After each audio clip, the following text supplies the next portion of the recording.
Bonsoir et bienvenue. Bienvenue à l'ERG. Il est exactement 18h03.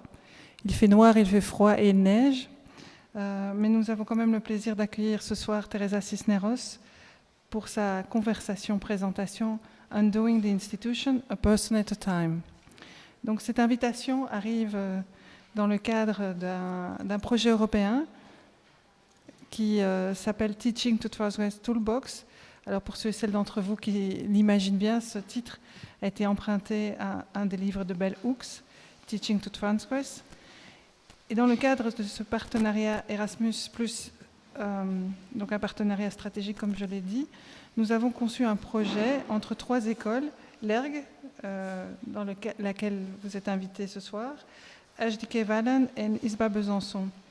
À l'origine du projet, nous avions l'intention de mener des ateliers, une recherche, de développer des expériences, des outils, des rencontres, afin de déconstruire, de s'interroger sur les biais racistes, sexistes, de classe dans l'enseignement des arts. Alors, ça, c'était en 2019.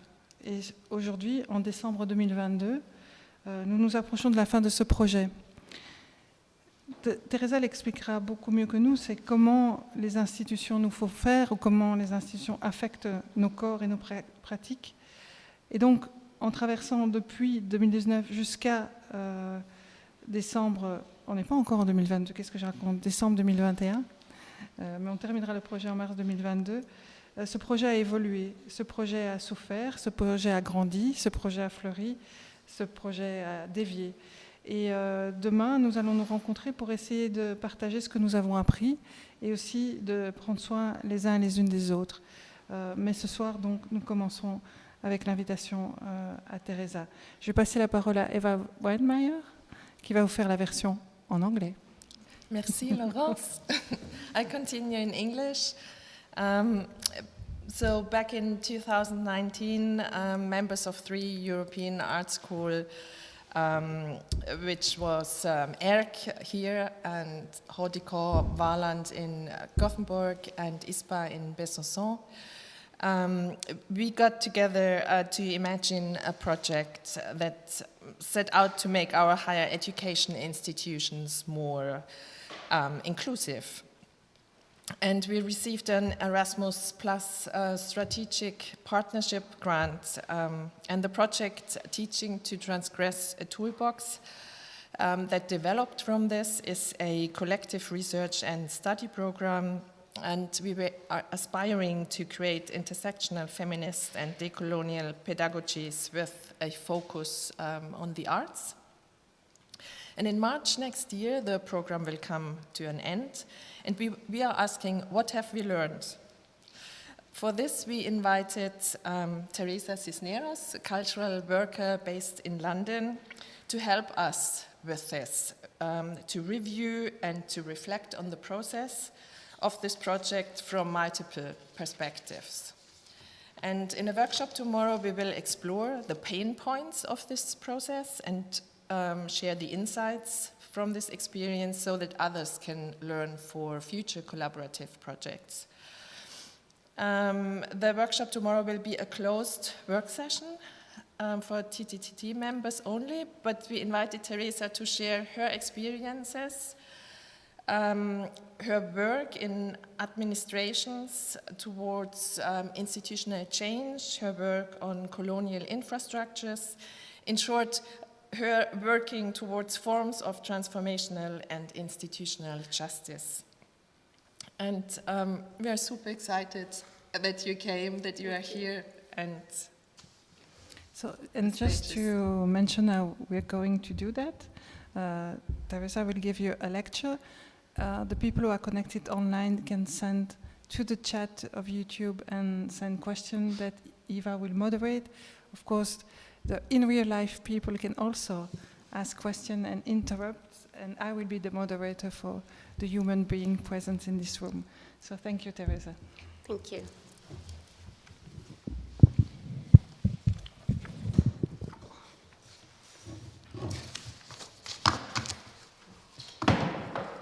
Hello, everyone. I want to start by letting you know that I find speaking about myself and practice a bit difficult. I am a nervous speaker, so I'll read to you directly from a script I have prepared for y'all. I don't use PowerPoints or images. I will not attempt any jokes. I like to be upfront about what you should expect in this exchange. If I am reading or speaking too quickly, please let me know. I don't want to exclude anyone from this conversation. If you want to ask a question, please just ask via our moderator. I want to thank Laurence for the invitation, as we have wanted to do something for a little while now, and Eva for co-hosting today, and for the invitation too. And to all of you for sharing this space with me and for making the time to be here. I look forward to entering into a conversation with y'all in a moment, where I feel most comfortable. I am Teresa Cisneros, a Chicana Mexican-American, the daughter of Vicente Cisneros and Lucrecia Puente, both of Mexican lineage. I am from La Frontera, the Mexico-Texas border. I open with this detail so you don't have to wonder where I am from or what I am, and because I practice from where I am from, not where I am at. I am not of this place being London, being England, being the UK, where I usually practice. Where I come from, we practice a philosophical way of being, which is, if you are okay, then I am okay. We are taught from an early age that each decision we make affects someone outside ourselves. We have to think through collective being and act through it as well. A friend recently said to me, "You are like that because you are a desert person, and desert people know they can never act alone, because to survive, you depend on one another." Well, northern Mexico-Texas border is very much a desert. I have desert and border ways of thinking about the world and the systems I navigate, which center collectivity and collaboration. I want to share with you how I arrived at what I do, or why perhaps I do it the way I do. Or maybe it's simply how I navigated institutions that were never designed for me, or for people who look like me, and now I want to destroy them and reconstruct them so they can at least contain bodies like mine, even if for a moment. I studied ancient philosophy and the classics, and I was especially interested in ethics. In my course, I was the only person who looked like me. I enjoyed it. However, I became unhappy with my course because my white male peers made it impossible for me to belong. I finished my bachelor's not knowing what to do next. A friend suggested I study arts administration because they had noted that I liked museums. I thought, sure, why not? But before I studied at the art school, this same friend told me about a research fellowship at the Smithsonian Museum in Washington, D.C., which I was accepted onto. If you don't know the Smithsonian Museums, they are a set of museums that contain the cultural collections about the USA. I was assigned to do research at the American History Museum when I arrived at 21 years of age. From Texas, I had no idea what to expect. I had been to museums, but had never been invited behind the scenes. Well, on my first day, I arrived with the other research fellows. I noted that I did not look like them. I recall meeting my contact, a head archivist, and her saying, "Here is your pass. You can now have access to all the archives and whatever else you're curious about." As I walked away, I can still remember her talking to one of the white fellows. She asked her what she was researching and gave her guidance on how to approach her research. It was then that I realized this place was not meant for me, that because I did not look like one of them, I would never belong in these types of institutions. My first encounter with the administration of a museum institution, but one that would form my thinking until today. Post this research fellowship, I went to study a master's in arts administration. You can say I have been educated in colonial administration from an American perspective. Therefore, I am a colonial administrator, but one that uses the logic of colonial administration against itself. Over my cultural worker life, I have been a curator, an educator, a consultant, a manager, but what I have always been is an administrator. However, at this point in my life, I think I prefer the title of curator of people. Because I used to work with objects, but now I work with people.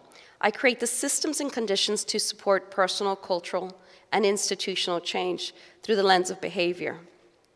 I would like to state that I did not study any form of organizational therapy or those types of subjects, nor am I someone entrenched in theoretical methods.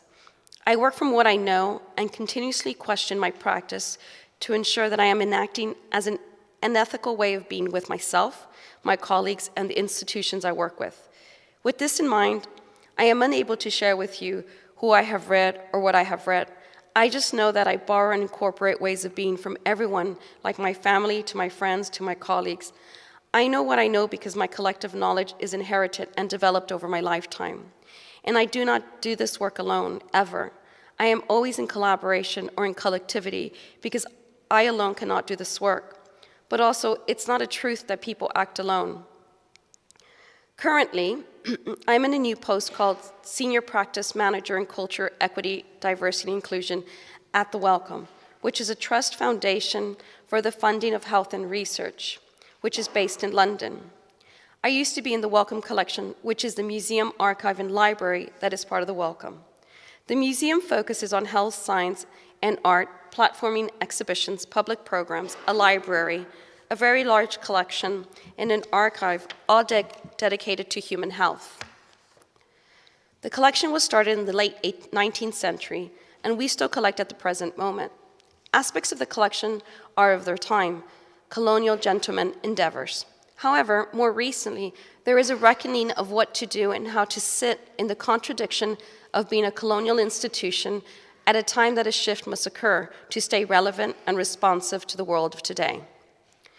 Before I arrived at the Wellcome Collection as inclusive practice lead, I spent 18 months working across 7 arts organizations in England.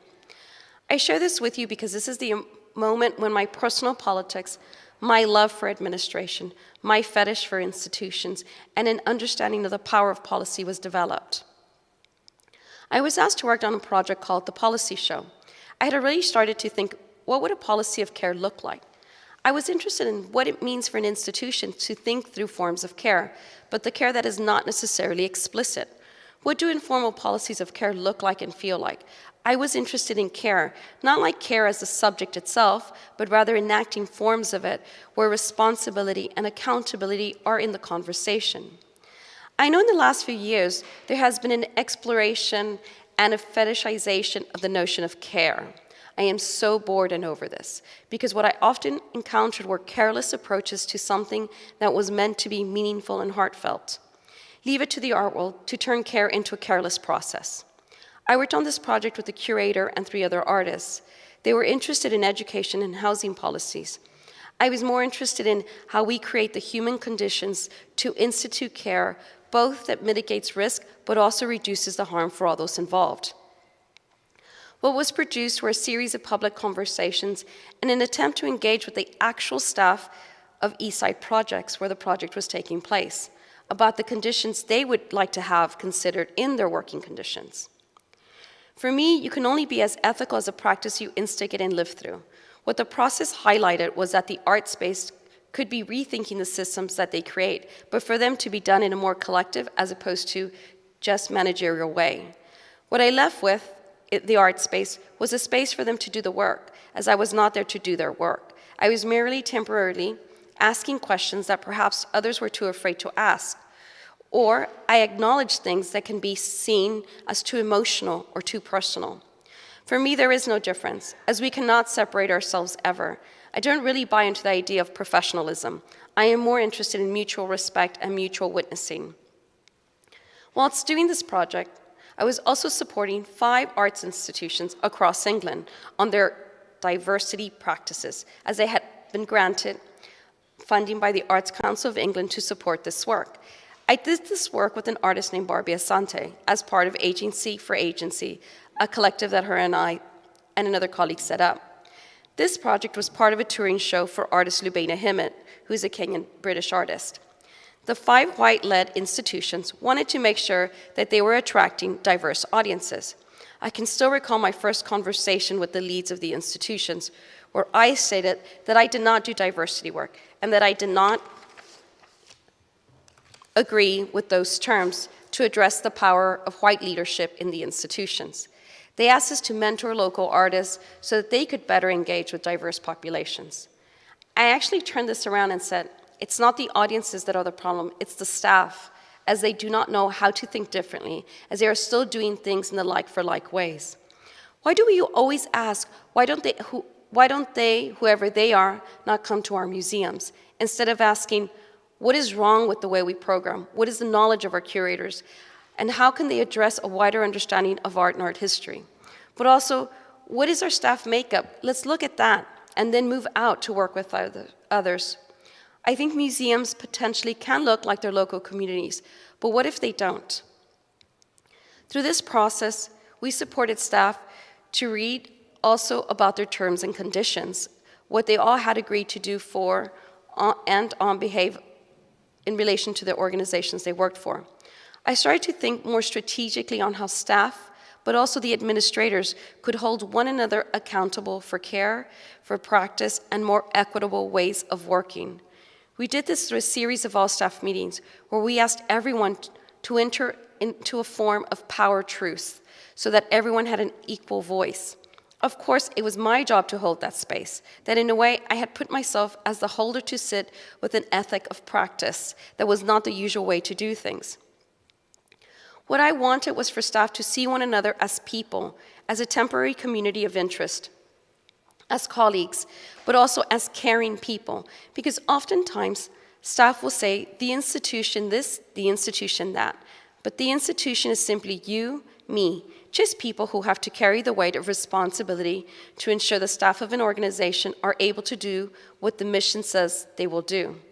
I am not saying that everyone who works in these places is fair or just or equal, but I guess I have a type of wounded hope, one that knows I might be disappointed, but nonetheless I hope that I am wrong, that they actually will care. Creating safer spaces to communicate across positions is essential, but also for staff to understand what they have signed up to in their contracts. Where is the care in these policies, and how will this care be done and mitigated? One of the practical things we did was support some of the spaces to rewrite their equity and diversity policies to make it inclusive and from different perspectives, not just from the perspective of the senior management. And finally, the 7th art institution I was in was a showroom gallery in London. I was awarded a Changemaker grant, which is a financial grant by the Arts Council of England for my project called Object Positions, which explored colonial administration, cultural equity, and decolonial processes. I was called a curatorial fellow.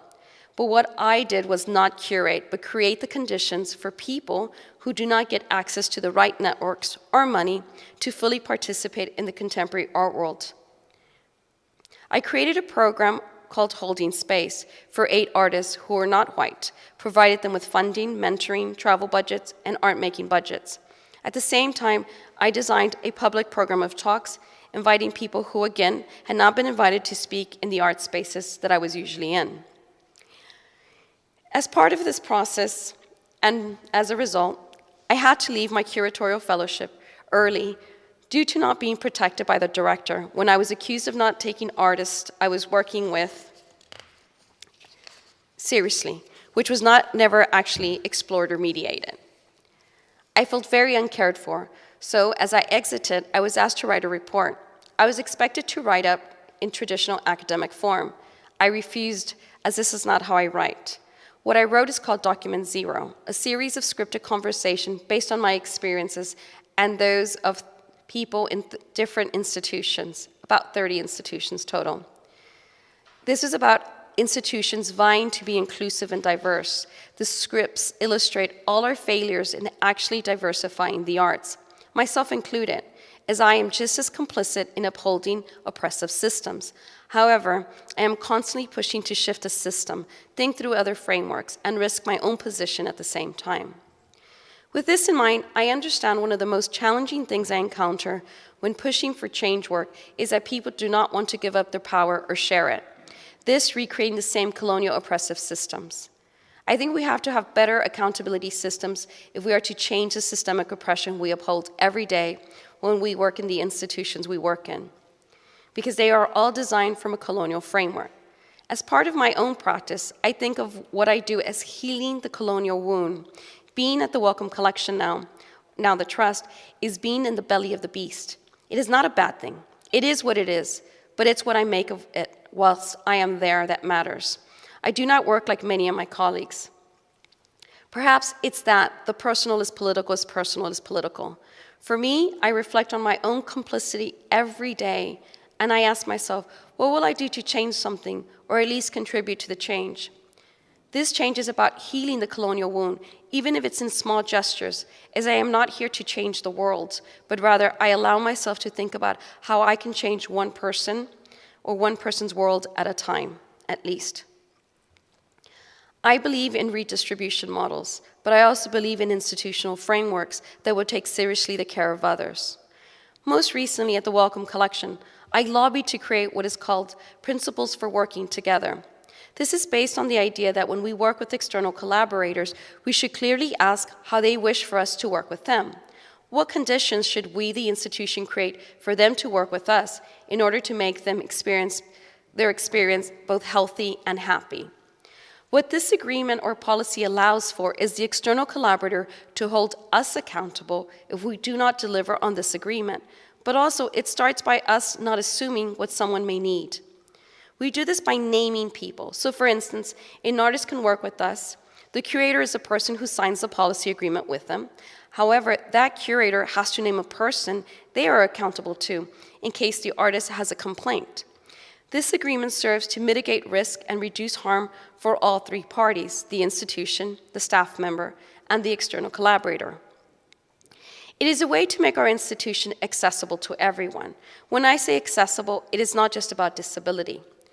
The document is asking how someone else wants to be included on their terms for us to create the conditions so they feel like they belong, even if temporarily. This document was co-written with 25 colleagues. There were curators, librarians, archivists, a contract lawyer, an ethics lawyer, 3 data protection lawyers. It took me 6 months to have it approved. We are using it in the Wellcome Collection, but we are hoping to use it across the Trust, this affecting how we treat those we fund and work with further.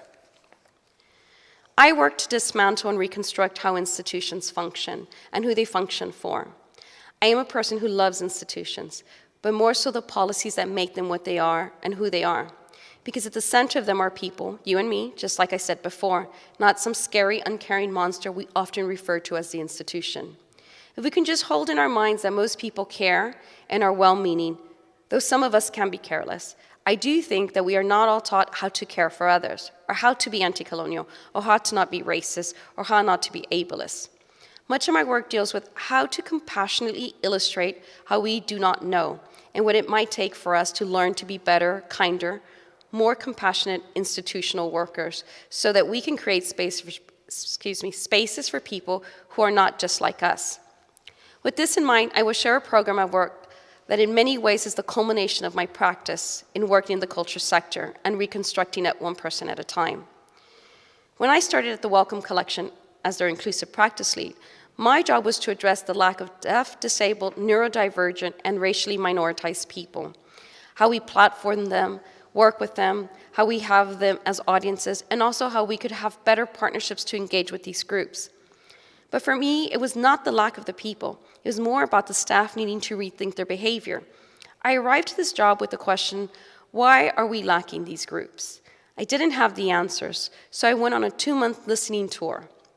If I was to work to change the culture of the institution, I had to get to know the institution, that is the staff. I was often asked what my strategy was, and I would respond, if I have one, you need to fire me because I should not have a strategy as I just arrived.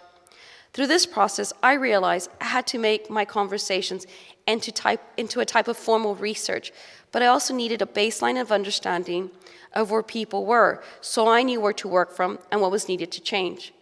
What I was really trying to do was understand the psychology of the institution, the people's attitudes, their fears, their needs, what barriers they faced that did not allow them to act more inclusively. This is when I came up with a research approach or a framework. I invited an external agency to take 10% of our staff on a deep research journey for 4 months. At the heart of this was the research question: if we are well-intentioned, well-meaning, mostly university-educated, good people, why are we so exclusively white and non-disabled? It took a lot of lobbying and advocating to allow me to get this approved, as I was asking for people to go off schedule for resources, to embed researchers, to uncover things, and to address what many might perceive as an uncomfortable question. After it was approved, I then went and assembled what I felt was a representative group across teams, seniority levels, lived experience, and gender. This research was called Person-Centered Design for Inclusive Practices. The framework included a therapist to hold the emotional labor that I knew would come up, because to ask someone what keeps them from including is not easy or light. I also feel that as an institution, if we are asking you to dig into your personal emotional space, we have a duty of care to ensure we can create a psychologically safer space. What we found out was what staff needed and the barriers they faced. Some of the things that came up were, we learned that from the staff that they needed leadership to embed and communicate inclusion as a top priority so that we can all lead inclusive practices, so they can lead on inclusive practices. That we need an organization-wide understanding of key inclusive language definitions. We needed to develop a culture of continuous learning and knowledge sharing. We needed to ensure information is accessible by everyone. We needed to address current workforce composition and overrepresentation to acknowledge missed opportunities. We needed to share and leverage lived experiences to build respect and understanding. We needed to embed inclusion across the recruitment and onboarding processes and behaviors. We needed to respect differences and to treat everyone equally regardless of their position. We needed to recognize that the archive and collection material is uncomfortable and needs updating and maintenance. And we needed an environment that is as accessible as possible.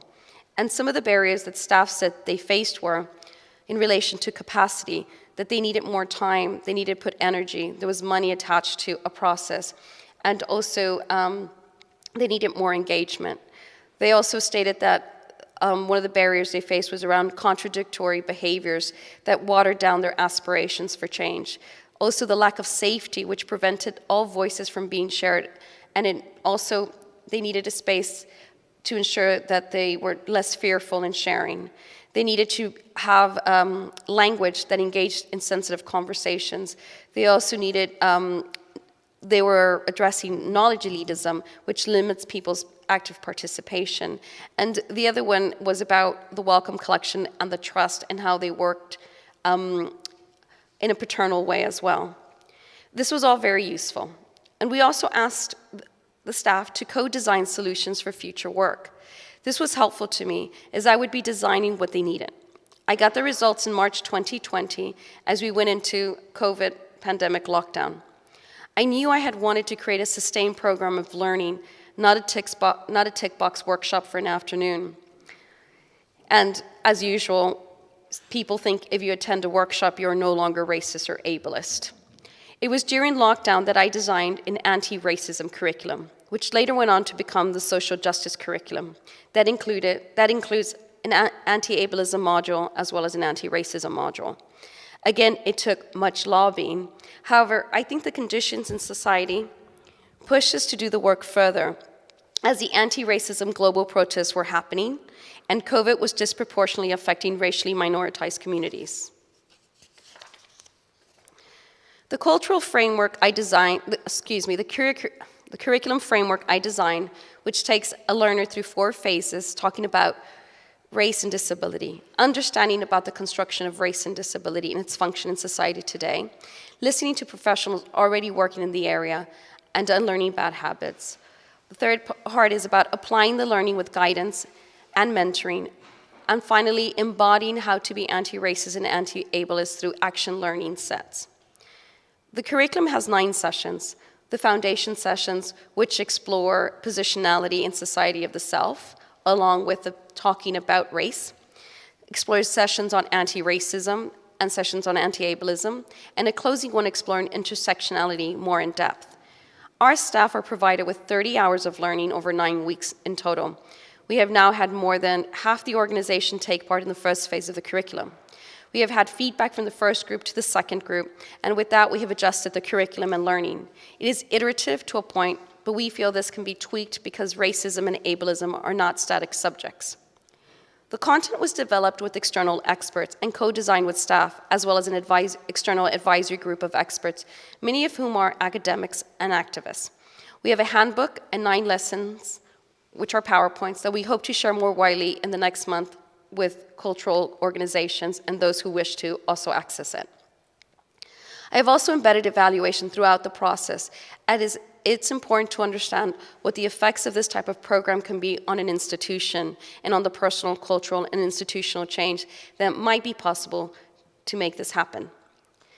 And now that I have told you a bit about the practical things, that I want to conclude with what it means for a body like mine to be in the belly of the beast. Well, for me and how I see it.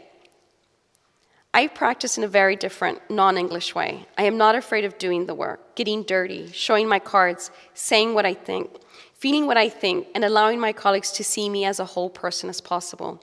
I go into these institutions knowing I might be fired, and I'm okay with that. I am okay with that because my work is not about me. It's about an us, a collective of people, some of us who know better and some that don't. I take a compassionate approach to all that I do. I never think someone should know better, because why should we if we have not been taught? We are all not taught how to be anti-racist, anti-ableist, anti-homophobic, anti-anti. But I do know that we are all racist, ableist, homophobic, etc., because mostly we have been grown and conditioned in these ways because this is what our societies are like. And well, what else can I do at this point in my life, if not sharing and questioning how we can be better, more compassionate individuals when working in institutions, to be able to do work in collectivity and more just ways. Going back to where I started, with my core concern of what I was raised to center in all that I do, which is, if you are okay, then I am okay. Thank you for listening to me today.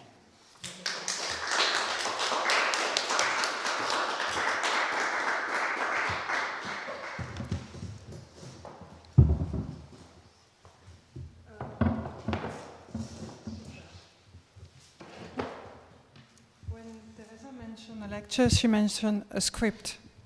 So we can now pick up keywords, questions, and deploy the experience that you are sharing with us. So thank you very much, because it's a whole process, as we were mentioning this afternoon, from the desert to the bullet points of the Wellcome Trust.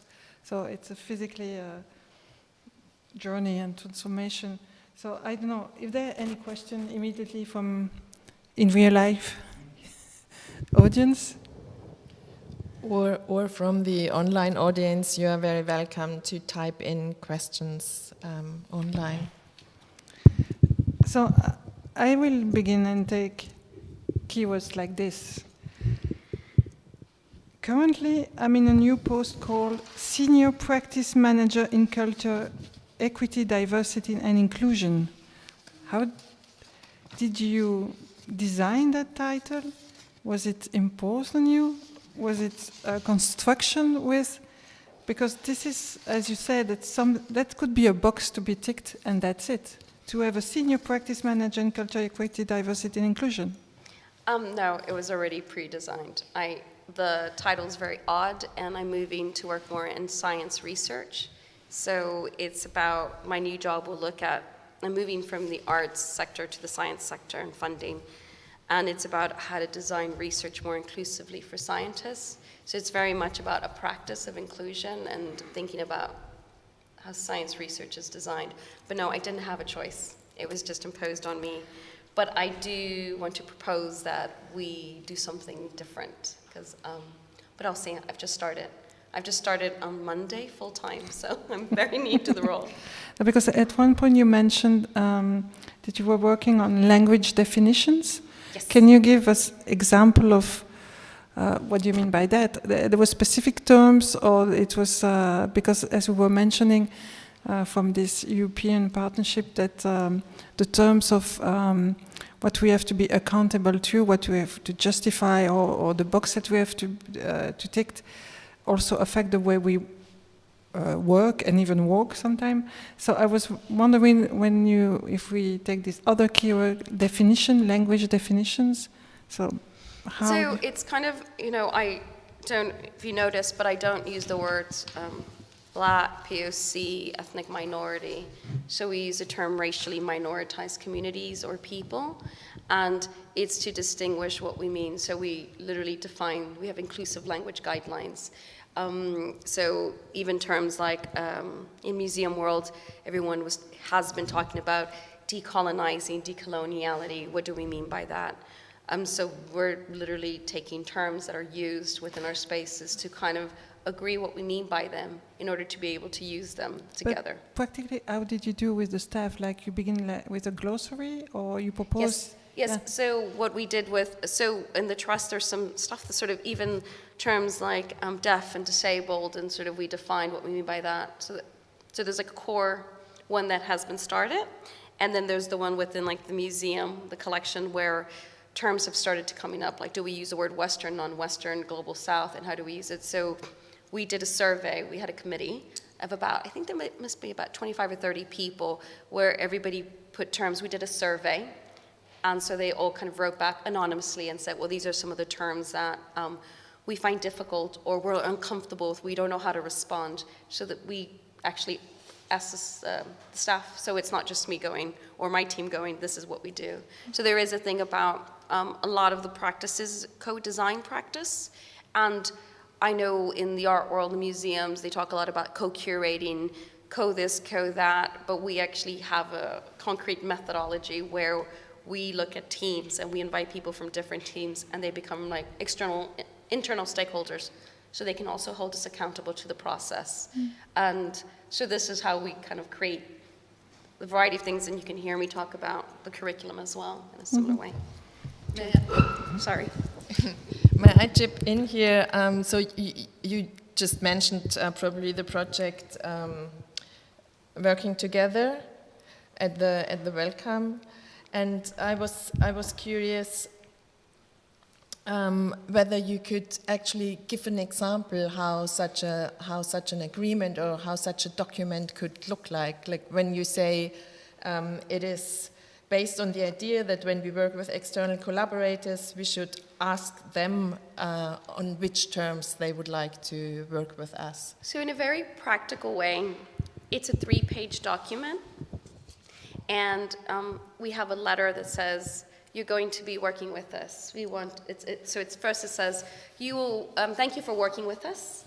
And it says, we look forward to working with you. Can you then please let us know? We want to create the conditions for you to feel comfortable with us. So then it has like what we agree to. So we say we will try to do X. That's from the Welcome Collection site. We will try, we will try, we will try. And then it says, okay, what do you need? And, so it actually then underneath it actually has several examples. So oftentimes people don't know what they can ask for. Usually you ask someone what you need, artists, curators, anyone, they say, oh, I'm okay, I don't need anything. We all need something. But a lot of us are afraid to ask for it, or don't know yet, or too ashamed, right? So somebody might have dyslexia, but they might be ashamed they have dyslexia. It's only later, 2 months into a project, that they kind of they disclose it, and you're like, oh, okay, we could have helped you at the start. So it encourages people to disclose. And when I say accessible to the institution, it's because having a disability is one thing, but also not speaking English as your native tongue, and you're reading a contract, that's difficult, because these contracts are really tied in an English language that you may not know. So in it, I give an example of, English is not my first language, can you please pay someone to help me translate the contract? Another example I put in there, which was kind of questioned, but we kept it, was, I'm a Black queer woman. I like to take a companion with me to meetings. For clarity's sake, will you pay for their time? So it's very clear. I mean, people who have access needs or disability needs, they usually know that they can ask for something. But this encourages them to disclose. And the documents are held, through GDPR, so everything is held under lock and key, and only certain people can see it, because we can't disclose this information. So data protection. Data protection, yeah. So Welcome is very tight on their data protection, so we have to be very careful who gets access to the information, but also, where it's going. But I think there is a thing of that. What's interesting for me in having created there, it's really clear about if something goes wrong, who is accountable? Because sometimes when I've been a curator, which happened before, and the artist were questioning me, but it was the institution's decision not to do something, but I was the messenger. I was accused of personal changing it because I personally wanted to change something. So something like a document like this illustrates that, like, the curator isn't accountable, it's actually the institution. Right. And so then the artist can't go, well, it's your fault. The curator just goes, actually, the institution's decision, not mine. Because there's always a tension between the administrator and the external collaborator, or the curator and the artist. So I was trying to kind of work through these things that we don't tend to talk about. Yeah. And the second question to this project, like, it's all about care, isn't it? But the word care is not appearing in the title. The title is Principles for Working Together. Yes. It originally was called Policies of Care, and I was discouraged or asked not to use the word care because it falls into a duty of care, which then means we could be liable for not producing the kind of care we agree to. Right. So it turns into something very practical, because care is also really kind of nebulous, right? It's not very clear, and we all practice care in different ways. So what we're actually then saying is, like, okay, what are the concrete things we can do to at least make you feel comfortable? So that was the reason. But it is about care. So I take the ball, or anyone in the here? Comment est-ce qu'on fait pour les questions?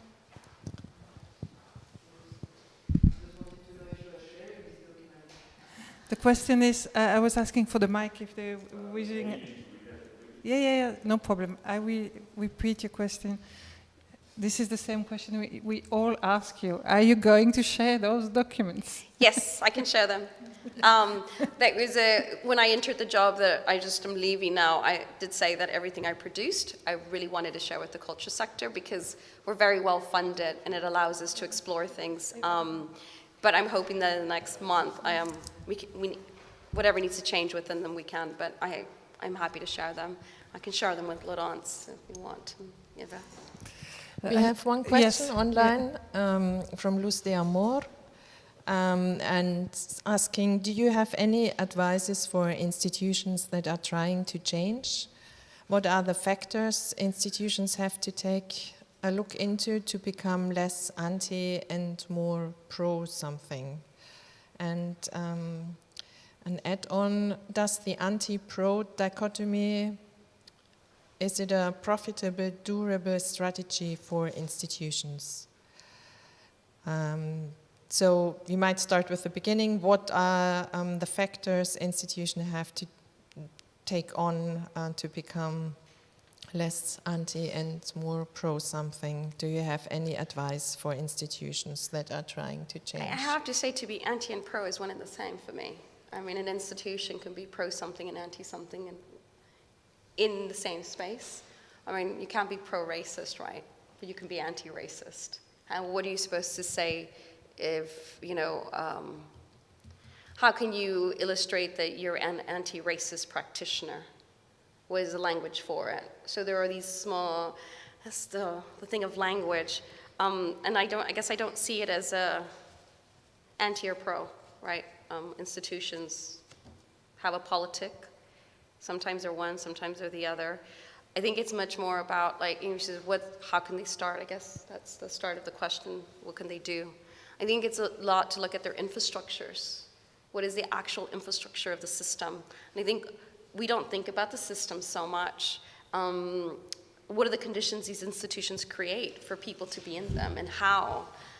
And it takes time and money, and also dedicated people who really want to drive that change. If you don't have people who want to do it, and they're not going to be there for a long time, you kind of already have started on negative, because some people are brought in temporarily to do this kind of work, but then they leave.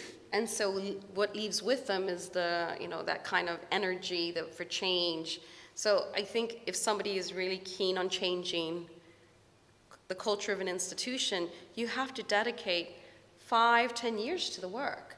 So like the Welcome collection, the Welcome Trust, they started off with a 5-year project, and so they started 5 years, and right now in 2023 it ends, but we've now made culture, equity, diversity, and inclusion as a core thing for all of the trusts, which is 800 people.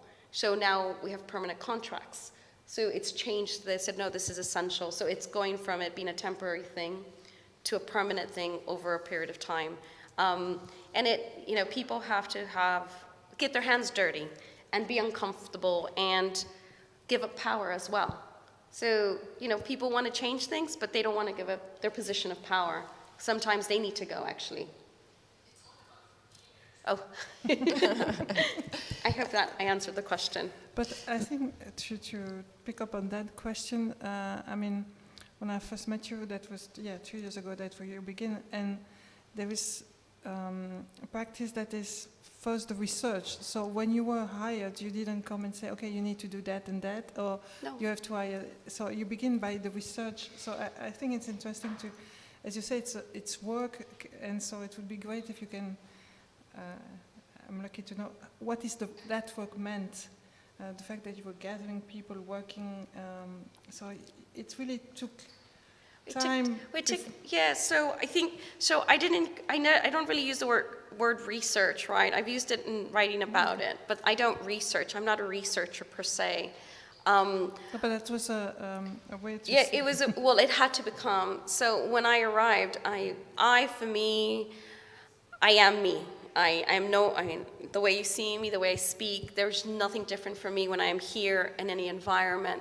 But I needed my colleagues to trust me because I knew I was walking into a space that was 87% white British, right? And 3% disabled. And I think we have more, but they don't declare. So I knew the conditions. This is the belly of the beast. I know what I'm walking into. How can I get them to trust me and trust in a process that I didn't even know what it was? I had no idea what I was going to do there. I walked in going, fuck. It's a lot of people, a lot of money, a lot of access to things. And so it was all those coffees that I spoke to. It's just those coffee mornings. I went to so many team meetings. And it was in that I could hear people's vulnerabilities because nobody had actually asked them. Why? Or what are your insecurities about this? So in a way, I became loosely kind of a therapist where people were just sharing with me. And I also make myself very vulnerable. I've shared all of this with you. It's very personal, but I don't have the same boundaries, social boundaries, I think, around like what is right to share and not share at work. So I think through that process, and then me going, I think I need to make it more formal. Because at the Welcome, it's very research-oriented. So it created a formal, professional way to think about learning about people and bringing in, external people. I already had an idea of what we were going to find, right? Because after all those conversations, but I literally needed it in paper.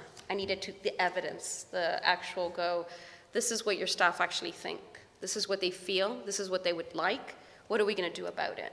And I know that when we got the results, some of the leadership were really uncomfortable with it. I'm like, but this is your institution, and you want to change it. So now this is the evidence. Now I'm going to change it, or try to at least. But so you're using this, but you're using also because you mentioned at one point the leadership. What was the problem with the showroom? I mean, the importance of the direction or the leadership. So at the same time, there is this. How to welcome people, but then there is the mandatory curriculum. So it's this. So, but I had to take them on a journey, right? Mm-hmm. So it's a way like I was there for 3 years, and I was on a contract for 3 years, and I made sure everyone knew that I was there for 36 months. Any moment people would come talk to me, it's like, oh, I have 34 months left. I have 24, and it was just to create a pressure for them to give me approval to do the work. And it was really quite fun for me to just go, in 12 months' time, I'm not going to be here. It's going to be your problem, not mine, because you only gave me a 3-year contract. So I think that pressured them. But it is this thing of like getting them also to feel comfortable that even as leaders, you are also vulnerable. You are also human. You're not just the institution, the administrator. So it was that thing of like, bringing them along too, because that senior leadership, which is middle management, is really hard to crack and like convince to do things because their power is being questioned. You know, their positionalities are being questioned because clearly staff are saying leadership are not doing this. And so in terms of like, think about at the welcome, I had 2 supervisors who really, really supported me. And so they lobbied on my behalf and would take it further up. But I also knew how to speak to others, you know, directors of directors as well. So it became this kind of pressure from different sides. Does that answer it? You were saying that one method to find ways to make staff and administrators more accountable to each other, you did these regular staff meetings, and you called it power truce, and enter into a form of power truce so that everyone had an equal voice. Mm-hmm. How did this work? What is it? What is a power truce? Well, a power truce is kind of that everyone agrees there to be there for something that's beyond them. Everyone says, for me, it was about, we were looking at policies, right? So that was the thing of like, let's look at your contract. You know, you work with us, let's look at your contract. What does it say in terms and conditions, right? So everyone had to read the same document. So everybody was a worker. So I didn't care if you were a director, if you were a volunteer, everyone had the same kind of similar contracts, which said about, you've agreed to work with us under these conditions, these are the terms, and everyone has them the same. So then therefore you start with an equal thingness, that everybody is there as a worker. Mm. And so I came in with Barbie, where then we became the holders of that space, so the director was just a worker. So then there was a power truce, because no one can, the director can't go, well, it's like, well, no, good for you, you think that, but this person also thinks this too. Yeah. So that was kind of a, you know, you don't go like, okay, it's not literally talked about, but it's sort of the conditions that are created to ensure that myself especially was able to handle the egos in the room, and how to then go like, you've already spoken, it's somebody else's turn now. And, you know, listening, also the act of listening and being humble. So it's a thing of like, we know you're in a position of power, but you are also just a human. Be humble, listen to your colleagues as well. And we talked about these things. Any question? And we have here questions. Yeah. There's a question about how law and legal work affect the work you do, whether it's an important part of it. I guess you talked... I talk to lawyers. I have to. Ethics lawyers are my favorite. But also contract lawyers and data protection lawyers. And I am really fascinated by the policies we have within the institution, because those are actually written with lawyers usually to protect the institution. First and foremost, we must remember when we work in institutions, we work for the institution. So my first duty of care, and this sounds awful, is to the institution because they pay me. I'm owned by them for that temporary time, right? So I have to ensure that, you know, I'm following their policies, their guidelines, their ethics, temporarily while I'm there, right? So I have a very kind of clarity of, I have to care for the institution, and I know the institution doesn't necessarily care about me, because that's true, right? You're there to, not save, but you're there to hold the institution. And so I play a very interesting, I acknowledge that oddity of like, I care about people, I care about the work we do, but I also know that I need to ensure that the institution functions in the way it intends to function. So I have to know our policies. I need to know what our guidelines are towards things. Because if not, then like, I can also become, I don't know, I can get involved in things that are not for me or about me and I don't know it, so I need to be really sure that what I'm doing. And sometimes, of course, it's really risky, right? Because I push and push and push, and sometimes it's like, oh my gosh, I'm going to get in trouble this time. But so far, it's been okay. But I mean, it's sort of learning as well. And also just asking questions. So like, I always ask questions of our lawyers or whoever's around. Yeah, but it is really essential to know it. So we'll come back really on this practical thing that you begin to work with one part of the team, and you say there was the coffee machine, but that you will act like a therapist, but at one point you brought a therapist. Oh, yes. Yes, So I did. it's and sociologists and anthropologists. So it was also to, as you say, that we are creatures in the institution that have a colonial, sexist, and ableist past. So the fact that we open this can be traumatic, and so because some experience or stories that we know that some institutions try to bypass that moment of trauma somehow and try to push the staff to accept without going through that moment of accepting that this is difficult, that this work. But you deploy, I mean, you had the possibility to recognize, acknowledge the... Well, I think oftentimes there's the language around emotional labor, right? Women pick up a lot on the emotional labor. Racially minoritized people pick up on the emotional labor. LGBTQ people pick up on the emotional labor in the room because questions come up, right? So it's this thing. And I think for me, it was to go, I don't want any one of my colleagues that's the subject of the topic to have to pick up that labor and feel responsible for the discomfort of my white, heterosexual, non-disabled male colleague. I don't care if he's uncomfortable, right? I don't, because I'm always, black and brown bodies, disabled bodies, we're uncomfortable in these white, straight worlds. We're made to feel uncomfortable. But that's me personally. But I'm compassionate, I feel the compassion towards knowing that I don't want people to enter processes that are painful for pain's sake. I want them to understand that their shame, their guilt, their discomfort, their uncomfortability comes from the fact that they were just never taught how to think differently, how to experience life in a different way. So I did bring in a therapist for the first research. And in the social justice curriculum, we have therapists too. We have, for the facilitators who are actually teaching, so they all have access to a therapist. And then we have access, the people whose lived experience is the topic of the subject, which is racially minoritized people and disabled people. There's also a group for them. And then colleagues have what are called personal development sessions, where it's group, we don't like to call it therapy, but it's group how to apply the learning. And in there, things might come up around how they're feeling and like their lack of understanding or guilty about things. So because people feel really uncomfortable with that idea that there's a therapist in a room. Because, not everyone is comfortable with the notion of therapy and being held in these ways. But, so I think it's important that if I'm asking someone to go through a process that could be activating, I also have a responsibility to provide the space for them to work through it. Yeah. We have, I can keep sharing questions from the chat. Thank you for sharing. On some issues for minorized people, there is emergency. Do you really think that we have time for one person at a time? Yes. Otherwise, we won't change.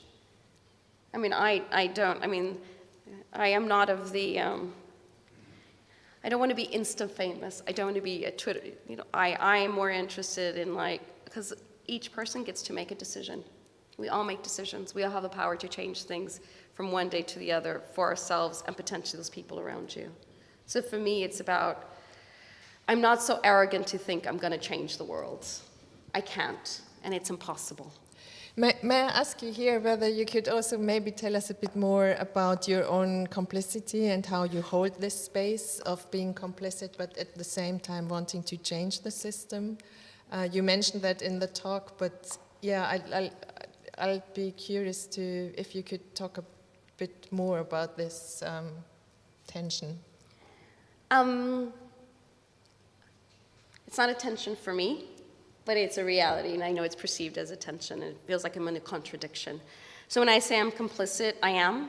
I get paid by an institution that has been complicit in a colonial structure and a system, and I know the statistics of what we look like, I know what we produce, and I am complicit because I'm inside of it, right? But once I'm inside of it, my question is, what can I do with it?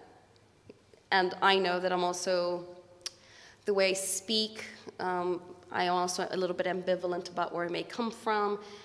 I also have an understanding of something called white proximity. And white proximity is my proximity to kind of the colonial endeavors of language of what I studied, who I studied with, the networks I have access to. So there is that thing of that I am in these, I don't leave them, I stay in them, which means I'm still upholding them. But I think for me, it's what I do when I'm inside them. So I get invited to do now different kinds of like institutional mentoring. And I do it because I put myself in these places going, okay, I've been invited for a reason. And maybe they don't feel threatened by me. Maybe I show a certain kind of dedication to the work. But I am complicit still because most of those directors I'm working with are white. All I can do is go, these are the problems you're facing. This is what the change you all need to do together. And that's all I can do. Because other than that, I mean, what can I do? I have no power. I only have the power to work with people one-to-one. Anything else? Yeah. Yeah, more questions. Yeah. So there's an observation. Sometimes in discourses of inclusion, one gets the impression that is the old as an undifferentiated category that prevents institutions from being more inclusive to everybody else but them. But we are talking about people, income, careers. There was a previous question from the same person, are aging workers the problem? This inclusivity project seems to forget that there's a struggle for places, that it is about work and not only power, but people, income. Okay, now a new one. How do you change institutions without firing people? Now we are getting to the point. Well, or exhausting others. How do you include in the workers' rights inside the loop? Okay, so this is the take about workers' rights and protecting. Yeah. Okay, well, firing people, I don't think people should be fired initially. I think people, this is why, how should I say, the reason I'm doing the work the way I do it and it's longer term is because I don't believe, just as I've said, we're all complicit, we're all of these things, racist, ableist, these things. If an institution wants to all staff to practice inclusively, and then for me it's important to hold people accountable, it's unethical to hold someone accountable for something they don't know how to do. This isn't everything. However, we think that we should just blame people. You're racist, you're ableist, you are misogynist, you are this, you are that. And I think before we get to that, we have to kind of go, actually, you were just never taught these things. I'm going to teach you. We're going to take the time to teach you because we want you to practice in a certain way when you're working for us, right? 9 to 5 is your contract, and I've said this to you both before. I don't really care what you do before 9 or after 5. Working for an institution, my job is to ensure that people are practicing ethically, adhering to our guidelines and policies. So you give people the tools, the learning, then you hold them accountable. Hey, are you doing the work in this way? What is it that you're doing? Oh, you're not doing it. Okay, well, maybe you need to start trying. We've already taught you these things. We already taught you our ethics and practice. Second time, but the managers, their supervisors, have to hold them accountable. And then by the third time, they might just be exhausted and go, you know what, I'm leaving because you're wanting me to be anti-racist and I'm just not going to change. It's like, well, then leave. Or people get held accountable for financial fraud quite easily. Well, why not the other way around? So this is kind of how I think about this notion of firing people. I don't believe we should just fire people. I think people should first be given, from a compassionate perspective, some time to change and evolve and develop. And if you don't, then that's where the boards, et cetera, come in.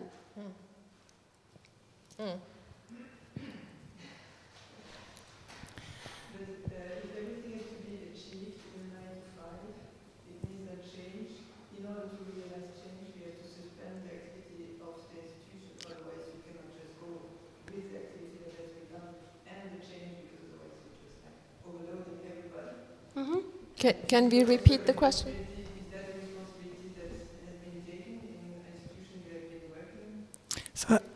So I will repeat the question.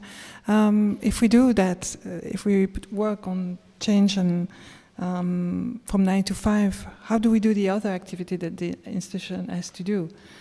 Do we have to suspend every activity to dedicate to this, but then who is then responsible to take this? Which also the consequence is that you might have the impression that you are taking more care of the institution than of what the institution should Yeah. If you dedicate all the time of the institution working on this institution practice and ethics, what happened with the main activity and mission of the institution, and then who is accountable? So was it that taken into account in the where you have been working, that it's suspended, or it was taking time on the institution mission? Well, you don't take everyone at the same time, depending on how large of an institution you are. I think it's about how you break down the processes. So in terms of like the social justice curriculum, it's mandatory, it's essential learning for everyone. So we're taking them in groups of anything from 36 to 48. It's 150 people. So that's its start. So, and they're given time. So they go off schedule, they get learning time. But at the same time, we're also asking them to start applying the learning, and we are holding them through a process of learning too. So it's kind of like learning and applying, and we hold you through a process. Because you're right, it is also about the institution not just totally suspending what it does because then it fails its mission, but it's about how you create a balance of it. Because not everyone has to be I don't know, we're talking, for me, I'm working with 150 people. It's not a small gallery of 10 people. So I think it's weighing up what we're talking about here. So, and also during COVID has been amazing because we're not producing in the same way. You know, we don't have the big exhibitions, we're not meeting up, it's not the same thing. So it allowed people to slow down too. Unfortunately, but also fortunately for the work I'm currently doing. So I think it's about weighing it up and how much and where at. So sometimes it could be that the first group that went through was a lot of exhibitions people. So that was really interesting because they weren't putting out exhibitions. So a lot of that team, they were like, we want to do it because we know next year we're going to start programming. And they were like, we need to program for that, so we need to start thinking differently. We need to feel more comfortable with the conversations. And, you know, and since I've arrived 3 years ago, it has changed. There is a notable change in people's attitudes towards talking about race and disability, the questions they ask, how they program, who they're hiring. And I'm not saying it was me, it's them. They're actually doing the work. I just happened to be someone who was willing to talk about it, show them that I'm not going to like go up in flames if I talk about race or disability or ask a difficult question. So by modeling that, my colleagues are also starting to feel more comfortable. So I think it's an interesting way to do it where you're doing two things simultaneously, if you have a big enough team. There's a little discussion going on, online about financial limitations and exhaustion and scarcity. Apparently the Wellcome Trust has lots of funds to afford this kind of work. Yes, we do. I mean,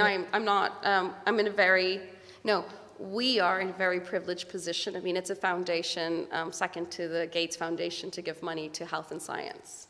So I think we're worth, over 25 billion pounds. But it's not to say that all that money goes into diversity work or artwork. The trust is mostly focused on infectious disease, mental health, and climate crisis, I think, something like that. So the collection is just a very small part of it. But yes, they did give us £1 million for 3 years to focus on the change work. They hired staff members. So they're actually putting their money into the change. A lot of foundations aren't doing that. So it's a thing of like, this is why it's important for me also to think about how we give away what we do. So if a small organization can't do it, it's say, okay, well, here's a starter kit. Try it, use it, maybe it'll work for you. So I think it's important to also, to share resources. Share resources. I mean, I can't fund directly, but what I can do is give what we produce to others. And by me doing conversations like this too is part of me like sharing as much as I can. Not that everyone does it, but yeah, we are a very wealthy institution. Maybe if we go to the past, I'm sorry, I will take this longer because this is recorded, and I want to share you to to more people. If you go to the past, you were not in those conditions, but still you develop a practice to sustain people to get into the art world or get into institutions. So it's not like you just waited for the million. Oh, no, pound. no. So, No, so I am no maybe way, you can no. give examples of the other practice that you learned with or brought in. Yeah. So I've always worked in, I have a master's in arts administration, or study arts administration, but I've always been interested in like the conditions of others, especially artists, when they're in institutions. I'm not an artist per se. I don't know how creative I am, but like I always thought, what can I do with what I know and the skills I have, and how could I alleviate the conditions for artists when they're practicing? That was like what I wanted to do, because I went to this art school and I noticed the difficulties artists constantly face. So I said, well, if I know how to write, I can write a grant application for somebody. If I can lobby on their behalf to change something, I will do it. Like, why not? So that's kind of how I started in the art school. But then I worked for years at a place called INIVA, Institute of International Visual Arts in London. And they're dedicated to really exploring they were marginalized voices of artists. So looking at global artists mostly. It's a time, it was set up in 1994, so a lot around identity politics, or the politics of identity. I was an education curator. Education curators I kind of like, if you think about the curators here, the education curator is here, right? We are like the bottom of like, they're just doing their community art projects. They're not important. But because I had budgets, what I did was I would invite artists in, practicing artists who no one was paying attention to, and I would give them opportunities and say, well, I have X amount of money. This is the kind of theme that I'd like you to work with. What do you want to do? And I would always remind them that we had a very large mailing list, that when their names would go out, a lot of people would see their name. And so then I supported lots of artists, contemporary artists, but also what I developed were 2 collectives for young people, 18 to 25. And a lot of them were studying, but they didn't have the conversations that were happening in the gallery, because it was about their identities, because we, queer, black, Asian, all kinds of conversations that like their histories, their art wasn't being mentioned in their courses. So we entered in these conversations where the first one was, they were called the innovators, and they would look at, they would work with myself, a theorist, and an artist to collaborate, and they do 6 months of research, and then they would produce these amazing programs. And I would ensure that all those programs were also marketed just like the exhibitions. So I was already playing with the hierarchy of the exhibition or what's produced via the education team, but it was because of the artists, and I wanted to make sure that those young people were valued, just like the big artist's name. And then I went on to develop a project with an artist, Barbia Sante, to support 15 young people, again, exploring the politics of identity. And with that one, that group of young people went on to become a collective called Sorry You Feel Uncomfortable, but quite political, and some of them are now practicing artists, some of them are doing PhDs, some of them are curating. And for me, it was really essential about how do I redistribute my networks, my knowledge, my access to institutions? How do I literally break a hole in the wall and get them through there? Because a lot of their peers, their middle-class white peers, get to jump the queue because of who they know, their parents, their friends. So it's about networks. And I said, I have all this information. I'm not going to sell it. I can have it. So that was kind of another way of like, I guess, flipping the institutional practice. So this is work I always did. And it's not that I was getting paid a lot of money, because I wasn't. It was very much gallery fees. But I've always found the time to mentor people, to share resources, share my knowledge. I tend not to say no to things, though I think I'm going to have to start.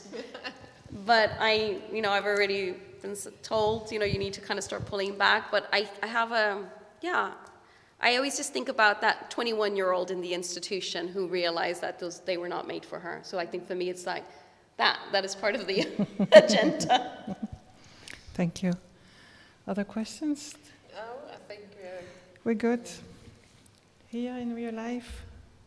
I mean, we will stay a bit around because the idea is to get also talk in more informal way to Teresa. So I think so thank you very much for joining us in Brussels. It's been 2 years that we've been talking about this, but we did it finally. Finally, thank you.